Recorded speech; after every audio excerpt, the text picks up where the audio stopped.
So we have seen how an idea is introduced, and through repetitions it persistently tells us that it's important. The half step begins to develop, and the idea of rising and falling get separated from one another and begin to turn the music in different directions.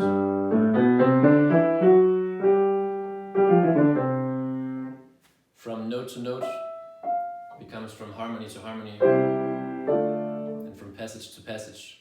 Strings of notes are being spun,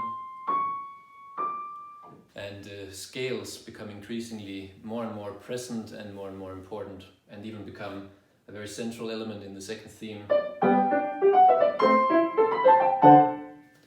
Ideas are developing and expanding, and all the while the simple initial idea keeps recurring in the details.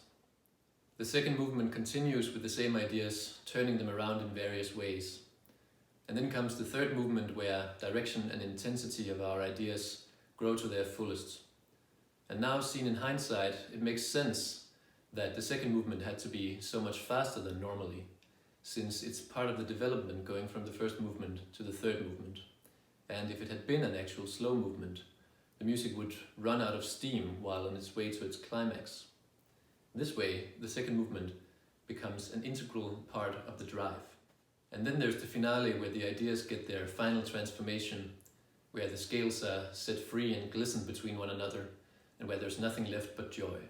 Then there's also the beginning, introducing tension and release on a small scale, and the slow introduction, not just being a slow introduction, but being on its way towards the faster music already from the very beginning. And there's the wildness and struggle of the third movement being released in the finale.